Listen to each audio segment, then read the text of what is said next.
Good morning.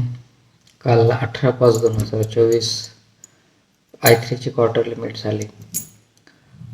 आपले जे mentor आणि फायनान्शियल ॲडवायझर I3चे CEO श्री सानप सर यांनी खूप सुंदर प्रकारे काल काही गोष्टी इलॅबोरेट करून सांगितल्या. त्याच्यावर माझा एक छोटासा व्ह्यू. सरांनी काल पर्पज ह्या गोष्टीवर चांगल्या प्रकारे समजून सांगितले की पर्पज ऑफ लाईफ. पर्पज कुठल्या प्रत्येक फायनान्शियल ॲक्शनमध्ये पर्पज हा महत्त्वाचा असतो. तो ट्रेड जरी घ्यायचा असेल तर तो ट्रेड का घ्यायचा त्याचा पर्पज पाहिजे. ज्यावेळेस तो पर्पज फिक्स असतो त्यावेळेस कुठलीही ॲक्शन ही चुकण्याची शक्यता कमी असते आणि आपली अचिव्हमेंट हे 100% होते. ह्या छोट्या छोट्या गोष्टी कशा वर्क करतात हे सरांनी खूप चांगल्या प्रकारे समजून सांगितलं. त्यानंतर मेंटॉरचा रोल काय आहे माझ्या स्वतःच्या लाईफमध्ये, तो रोल रिलेशनशिप वाईज कसा असतो, फायनान्शियल त्याचा इफेक्ट काय पडतो हे चांगल्या प्रकारे समजून सांगितलं. आणि त्यासाठी सरांनी जे काही उदाहरण दिलं, अर्जुन आणि कृष्णाचं उदाहरण दिलं. अर्जुन आणि कृष्णामध्ये जे मेंटरशिपचं रिलेशन होतं ते त्यांनी कशा प्रकारे क्रिएट केलं, ते कशा प्रकारे दोघांनी त्याच्यावर वर्क केलं. अर्जुनाने सांगितलेल्या गोष्टी हे कृष्णाने सांगितलेल्या गोष्टी अर्जुनाने कशा फॉलो केल्या आणि त्याला इफेक्ट कसा मिळाला.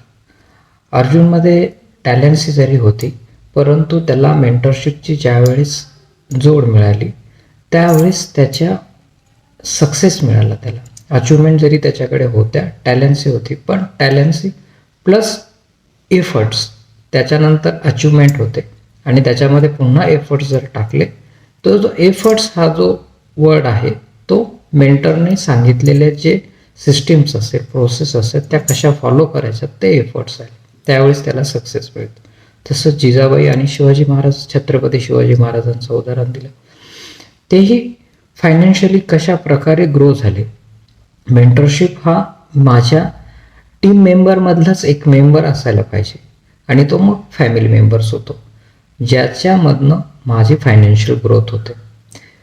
पुन्हा एक सरांनी एक गोष्ट खूप छान प्रकारे समजून सांगितली की ही ग्रोथ आहे ही मेंटरची पण होत असते, त्याचबरोबर माझी स्वतःची पण होत असते. दोघांचाही पर्पज त्याच्यामधनं सॉल्व्ह होत असतो.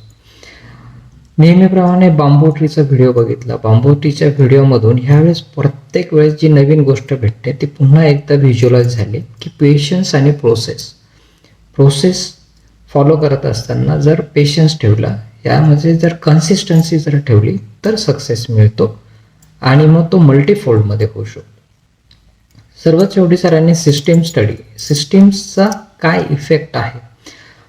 सर्वात महत्त्वाचं म्हणजे की financial journey, financial portfolio grow होण्यासाठी सिस्टीम कशी वर्क करते, सिस्टीम फॉलो कशी करायची असते ते चार्टवर सरांनी जे समजून सांगितलं. आणि अनरिअलिस्टिक जे फिगर्स आहेत त्या रिअलिस्टिक कशा होऊ शकतात हे अगदी उदाहरण देऊन त्यांनी समजून सांगितलं. आणि जे ॲक्च्युअलमध्ये घडलेल्या गोष्टी आहेत, पोर्टफोलिओमध्ये चालू आहेत, त्या सायकल कशा कंप्लीट होतात आणि प्रत्येक सायकल कंप्लीट झाल्यानंतर अपॉर्च्युनिटी कशा वाढतात आणि आहे तोच कॅपिटल किती फोल्डमध्ये वाढू शकतो, हे खूप आय ओपनिंग एक्झाम्पल होतं ते.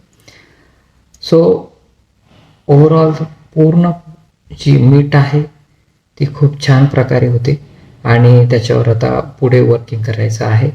So thank you sir. सरांचे पुन्हा एकदा धन्यवाद आणि पुढच्या मीटसाठी रेडी. थँक्यू.